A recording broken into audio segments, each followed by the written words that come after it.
केंद्रीय मंत्री और मुंबई उत्तर लोकसभा सीट से भाजपा उम्मीदवार पीयूष गोयल ने कहा, चंडीगढ़ में पिछले कई सालों से बहुत व्यवस्थित विकास हुआ है और भविष्य में पीएम मोदी के नेतृत्व में हम कई नई योजनाओं के साथ काम करने जा रहे हैं। एनडीए को 400 से ज्यादा सीटें मिलने जा रही है। मैंने मुंबई में चुनाव लड़ा है। मुंबई की 6 सीटें भाजपा और हमारी सहयोगी शिवसेना हमारी महायुति को मिलेगी।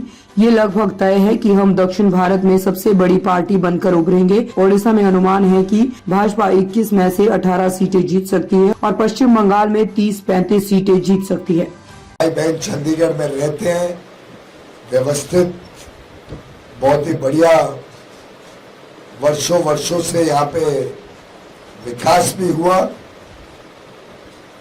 और आगे चल के प्रधानमंत्री नरेंद्र मोदी जी के नेतृत्व में चंडीगढ़ के लिए बहुत सारे नए प्लान्स और योजनाएं भी संजय टंडन जी के नेतृत्व में लेकर हम काम करने वाले हैं।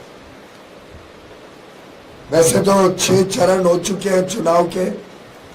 प्रधानमंत्री नरेंद्र मोदी जी की सरकार निश्चित है 400 से अधिक सीटें एनडीए की झोली में 100% आने वाली है।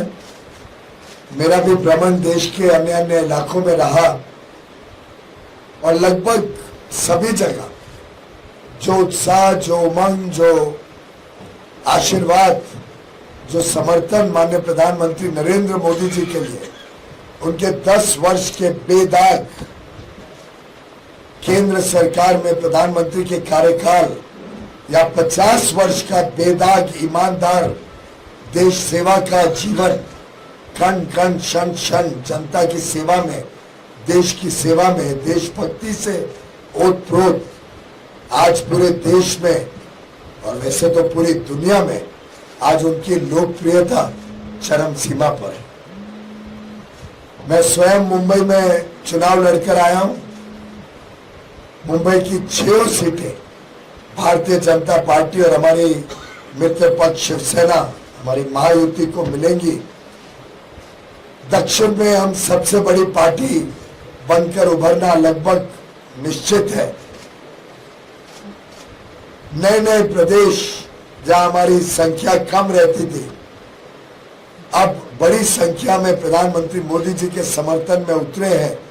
चाहे वो तेलंगाना हो, आंध्र प्रदेश हो, चाहे वो उड़ीसा हो, जहां अनुमान है कि 21 में से 18 सीटें तक भाजपा जीत सकती है, या पश्चिम बंगाल हो जहां 30 से 35 सीटें कम से कम भाजपा की झोली में बंगाल की पीड़ित जनता डालने के लिए आज तैयार है। चाहे वो पंजाब हो जहां वर्षों के बाद अब भारतीय जनता पार्टी अपने बलबूते पे, अपने स्वयं की ताकत पर जनता के बीच उतरी है, जनता का आशीर्वाद लेने मोदी जी के काम के आधार पर, और आगे के अमृत काल में देश को एक विकसित भारत, एक समृद्ध भारत बनाने के दूरदर्शी विजनरी संकल्प के साथ जो मोदी जी ने रोड मैप बनाया है आगे देश का, उसके साथ जुड़ने के लिए आज पूरा देश आतुर है। मित्रों, 10 वर्ष में जिस प्रकार से गरीबों का कल्याण, नारी शक्ति का सम्मान, युवा युवतियों के लिए अपार अवसर और किसानों के लिए एक बेहतर जीवन देने का काम माननीय प्रधानमंत्री नरेंद्र मोदी जी के नेतृत्व में किया गया है। आज चाहे वो युवा युवती हो जिनका उत्साह और उमंग बड़े लक्ष्य की तरफ जाता है, आज छोटी मोटी चीजों से संतुष्टि नहीं होती है। आज हर एक व्यक्ति कोई सरकारी नौकरी के पीछे नहीं भाग रहा है। कहाँ देश में 400 साढ़े 400 स्टार्टअप हुआ करते थे 7-8 साल पहले, आज देश में 1,31,000 स्टार्टअप्स, उसमें बड़ी संख्या में महिला और हमारी बहनों ने शुरू किए हुए स्टार्टअप्स आज देश में युवा युवतियों को जॉब क्रिएटर्स बना रहे हैं, जॉब सीकर्स के निस्बत।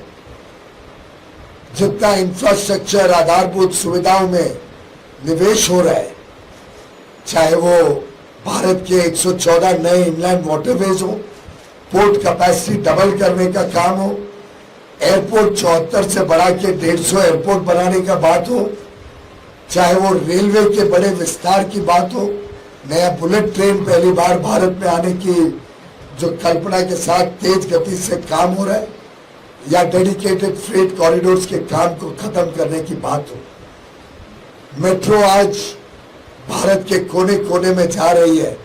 यहाँ तक कि अब तो कई शहरों में न्यूयॉर्क से ज्यादा मेट्रो अब भारत में आने